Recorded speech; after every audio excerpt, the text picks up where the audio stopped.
Gary Coleman, Todd Bridges, and Dana Plato. When you put all three actors' names together like that, what would probably come to mind for most people is the American sitcom they worked on together as child stars in the late 70s to mid-80s called Diff'rent Strokes. And while that is true, they also share something else: an adult life full of pain, drama, and tragedy. Things didn't start out that way, though.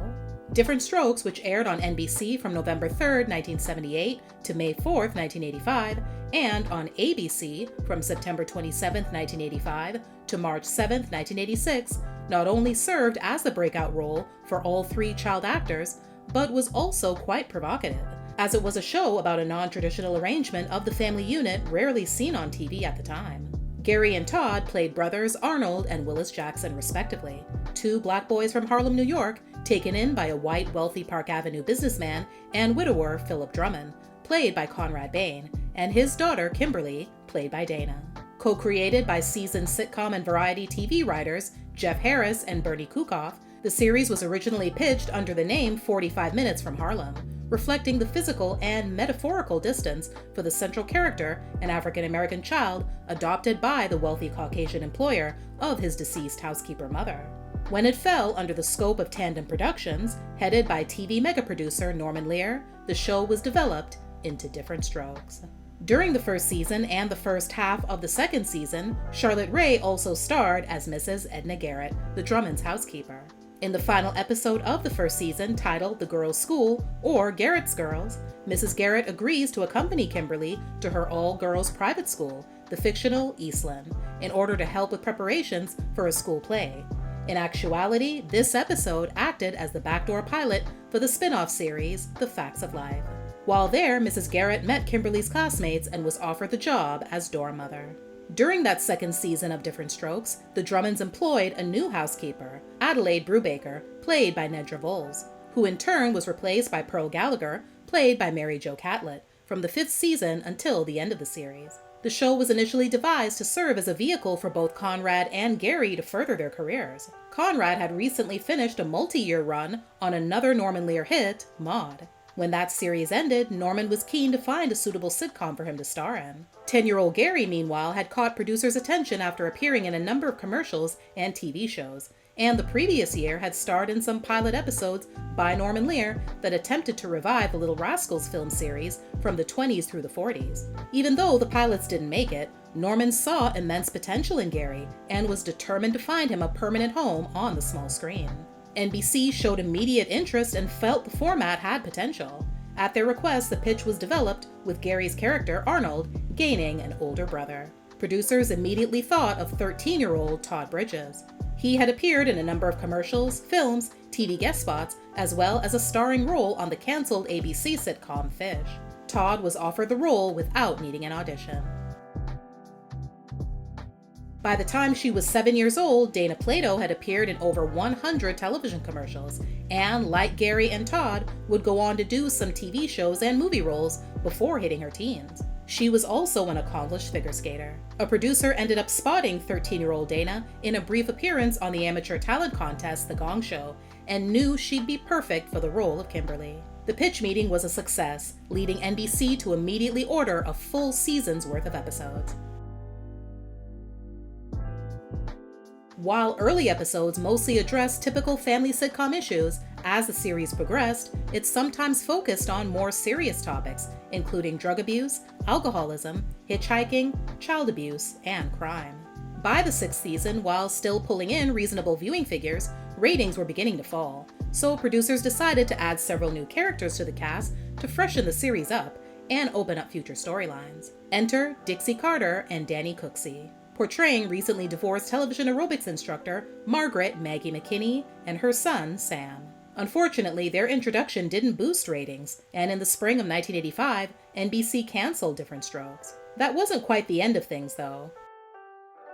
ABC decided to pick up the series for an 8th season, which began that September. They would ultimately carry on without Dixie Carter, who opted not to return. She was replaced in the role by Mary Ann Mobley, who had previously played an unrelated one-off love interest of Phillips in a second season episode. In the end, ABC canceled the series after 19 episodes of the proposed 22-episode season, a result of low ratings and a feeling that the series had run its course. Outside the Drummond household, there were a large number of supporting characters over the years. The most notable one would have to be Janet Jackson, who was introduced in the third season as Willis's girlfriend, Charlene Dupre. Diff'rent Strokes was also known for its many very special episodes, most notably The Reporter, that featured First Lady at the time, Nancy Reagan, who promoted her Just Say No campaign, and The Bicycle Man, a two-part episode that guest starred Gordon Jump as a pedophile who lures Arnold and best friend Dudley, played by Shavar Ross, into his bicycle shop and attempts to molest them.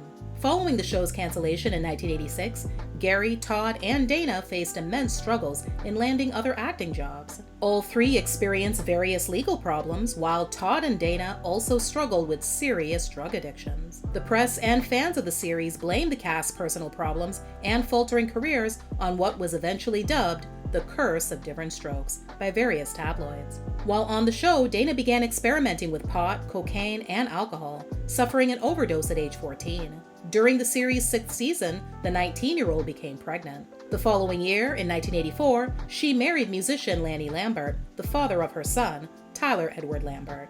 That same year, producers subsequently wrote her out of Diff'rent Strokes, worried about the effect her personal life would have on their wholesome family comedy. She did return as a recurring guest star in the show's final 2 seasons. Dana and her husband would divorce after 6 years of marriage, and due to her severe addiction to drugs and alcohol, she relinquished custody of her son to her ex-husband. Since she lost much of her income from the show due to her financial managers, Dana became increasingly desperate for money. In an attempt to boost her career, she opted to pose for Playboy and took roles in B-movies before moving to Las Vegas, where she worked at a dry cleaning shop. In 1991, she was arrested after she used a pellet gun to hold up a video store clerk, who promptly told 911 that the business had been, quote, robbed by the girl who played Kimberly on Diff'rent Strokes. The following year, she was also arrested for forging a prescription.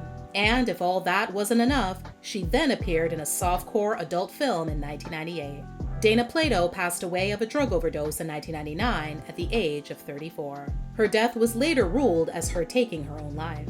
Sadly, her son Tyler also died by taking his own life 11 years later in 2010. 3 years after Diff'rent Strokes ended, Gary sued his parents and former manager for blowing his multi-million-dollar trust fund. Although he was awarded over $1 million in the decision, he still ended up filing for bankruptcy in 1999 while employed as a security guard. He'd even been charged with assault after he punched a woman harassing him and demanding an autograph while he was on the job at a shopping mall. From 2007 to the end of his life, he was involved in a string of altercations, including 2 with his estranged wife, Shannon Price. On May 26, 2010, Gary was admitted to Utah Valley Regional Medical Center in Provo after falling and hitting his head after suffering a seizure. He was then placed on life support after suffering an intracranial hemorrhage and died 2 days later from complications of his injury at age 42. Not long after Diff'rent Strokes ended, Todd dove into the world of drugs. He was using and selling crack cocaine and methamphetamine, partly to numb himself from the memory of being molested by his former publicist, who was also a family friend at the age of 11. He first went public with the abuse in his 2010 memoir, Killing Willis, From Diff'rent Strokes to the Mean Streets to the Life I Always Wanted. Todd was also arrested repeatedly in the 80s and early 90s. He was charged with a wide range of crimes: reckless driving, issuing a violent threat, carrying a gun, possessing methamphetamines, and ramming a car. In 1989, he was accused of shooting a drug dealer 8 times, leading to 2 trials, the first for attempted murder and the second for assault with a firearm. By the summer of 1990, though, he was acquitted of both crimes, thanks to attorney Johnny Cochran, who would later become famous for his work defending former professional football player turned murder suspect O.J. Simpson. While it may have sounded like it, that experience wouldn't be the final straw. In his memoir, Todd wrote that when he was pulled over on his way from buying drugs in December 1992, he considered taking his life by cop. He was arrested again, but this time, a judge who happened to be a former addict himself sent him to prison for 90 days, in hopes that stay would prompt him to make the decision to get clean once and for all. Todd has now been sober for 30 years. After Conrad Bain died from a stroke in 2013 at the age of 89, and Charlotte Ray's death in 2018 at the age of 92, Todd Bridges now remains the sole living member of the original cast. Now let's get into some fun facts about Diff'rent Strokes. During the run of the show, Gary had to have a kidney transplant, one of several he'd have throughout his life. He was born with one atrophied kidney and the other already failing.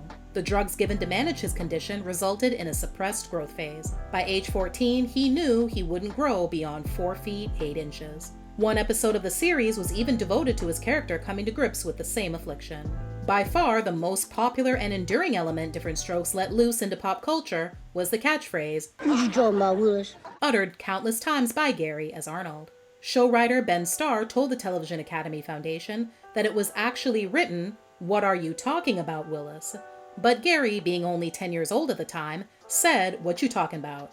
And that was it. While the show was never a highly politicized series, some viewers were uncomfortable with the idea of a rich white millionaire adopting 2 black children. After the show premiered, Conrad received letters from the Ku Klux Klan that were threatening in nature. Todd also claimed he was harassed by self-identified Klan members. Janet Jackson getting on the show was Todd's idea. When producers said that they wanted Willis to have a girlfriend, Todd suggested Janet for very personal reasons. He thought she was cute and wanted to get to know her better after seeing her in passing regularly while she was filming Good Times at the same studio. They even ended up dating in real life. Another memorable element of Diff'rent Strokes is its theme song. It was co-written and performed by Alan Thicke, years before he would star on his own hit family sitcom, Growing Pains. In the 60s and 70s, he wrote for several TV variety shows, both in the United States and in his native Canada.